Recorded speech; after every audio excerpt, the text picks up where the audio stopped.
We are two Americans who crossed the globe to explore the greatest sports story of the 21st century, the Olympics in China. A global company named Haier caught wind of our mission and supported us on our discovery. We found what we were looking for, and much more. This is our tale, most of it true, of how a nation has prepared to stand front and center upon civilization's greatest stage.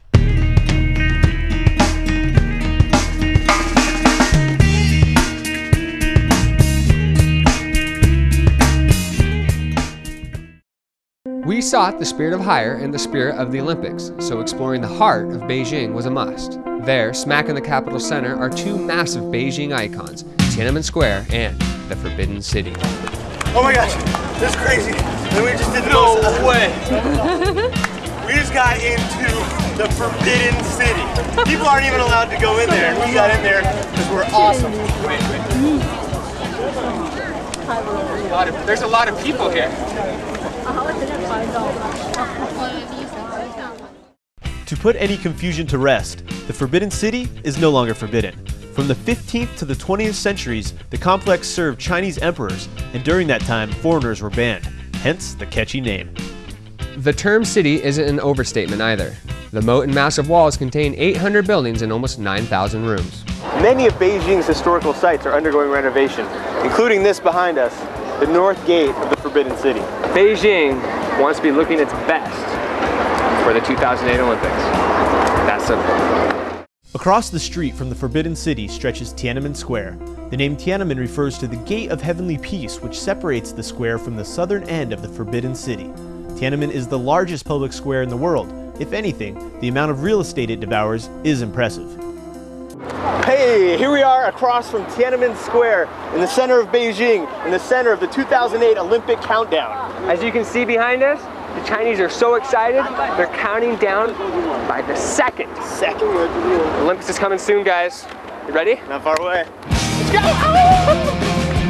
If Tiananmen Square and the Forbidden City are the center of Beijing, the Olympic Green is the center of the Olympics in Beijing. We spirited over to see history in the making. Two giants at the Olympic Green stand out the most, and that's thanks to biomimicry, a new word for a new idea, massive buildings that mimic nature. Behind us is the bird's nest. You gotta wear hats right now because it is still under construction. The bird's nest suits its name. Also called Beijing National Stadium, its enormous steel girders appear like delicate sticks. The Coliseum will hold 100,000 spectators during the Olympic opening and closing ceremonies, as well as the track and field and football events. And right behind us now is the cube. And what's gonna happen there? Swimming. You're gonna see some amazing stuff.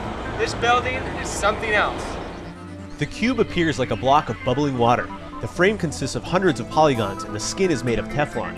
This transparent skin reacts to changing light and should create stunning effects.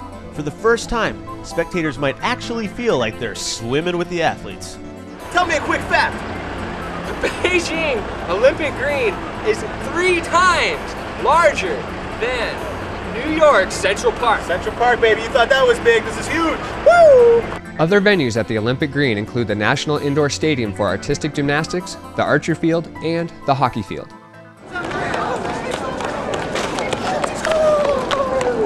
The Olympic Green hockey field models what people should expect from all 31 of Beijing's venues. Spotless, accessible facilities that offer great competition and a fun atmosphere.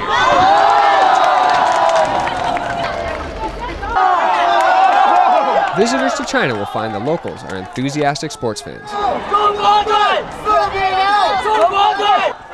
We couldn't help but join in.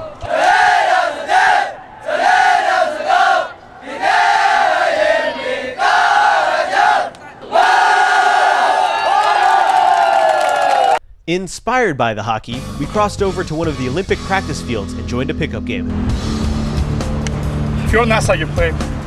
Seabass, an experienced ice hockey player, received compliments on how quickly he learned the game. I wish I could say the same. Hey, Dave! Good try, keep going. I'm exhausted. Afterwards, we sat down with Peter, a Scot who organizes expat field hockey in Beijing. You guys checked out the Good Luck Games. What do you guys think of the venues? It's nice. They're nice. I think they're nice polygrass AstroTurf pitches. They're the top grade pitches. Yeah. Okay. Big stadiums, well organized, friendly staff, showing you around seats, happy faces. Yep. English speaking. Eager to find out how other sports are progressing in Beijing, we traded our hockey ball for a baseball. We sat down with two Canadians, Peter on the right and Richard, the Beijing softball commissioner, on the left. Both are baseball fanatics and longtime residents in Beijing. How popular do you think softball and baseball are in Beijing right now? And I would say in Beijing, softball is really catching on. Sports in general, actually, in China, Beijing, is becoming more of a thing that people do now, recreationally. Are you guys excited about the Olympics coming? Oh, boy. Oh gosh, yeah. I think this will probably be the best Olympics that anyone has ever seen. Richard also leads a new program that will bring Canadian volunteers to Beijing. They will train and experience the Olympics in China and then take their skills back to the Vancouver Winter Games in 2010. Volunteers in Olympic history has been the backbone of the Olympics. Without the volunteers, you couldn't really have the Olympics. And so this is really the core of the Olympic spirit, is volunteerism. Hey, information booth. Perfect. Perfect. Hello, may I Hi. help you? Hey guys. Yeah, please help us. Okay. Hey, what do you guys do to help foreigners? This station is just give foreigners information about the Olympic Games. How long have all of you been speaking English? About 5 years. Okay. Are you guys excited about the 2008 Olympics or what? Yeah, you bet. Of course, I'm so excited about the Olympic Games. Welcome to the disco show. Please mind your steps. Yeah. Thank you. Wish you a happy time here. Wukesong Olympic Baseball Park underscores another fascinating development in China, professional baseball. Recently, some Chinese Major League Baseball players were drafted by such teams as the New York Yankees. With the Olympics, expectations are China may find a new national pastime.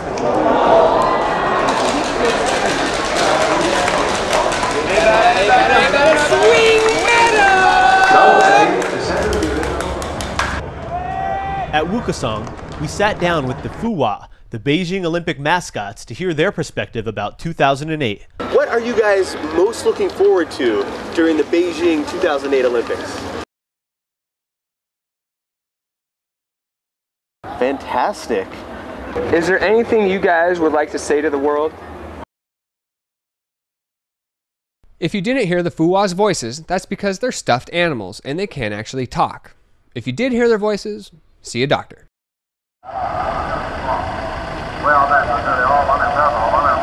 That night, the Olympics in China became something bigger than we ever imagined. It just happened to be the one-year countdown to the 2008 Olympics. Hundreds of thousands of people filled the streets in central Beijing. The energy was electric.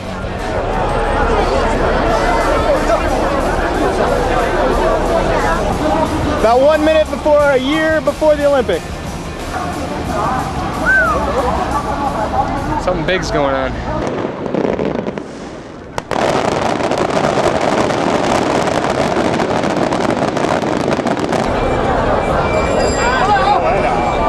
One year left. How's that for Olympic spirit? I think they're ready. It's hard for a foreigner to comprehend how important and how special the Olympics are for the Chinese. It's not pride, but rather a self-welcoming to a new era, and they want to celebrate their happiness with the rest of the world. Now we were certain. The spirit of hire and the spirit of the Olympics existed. But putting it into words proved difficult. The only way we would complete our mission and explain the spirits was to look at them from a different angle. Which one? Well, we would have to leave Beijing and journey to the highest place in the world, Mount Everest. Road trip, road trip, road trip, road trip. Now come with me, baby, run with me. Over the border, over the border. Road trip, road trip, over the border, over the border, road trip. Let's run, let's run, baby, run with me. Let's run, let's run, let's run, baby, run with me. Rolling in the Cadillac.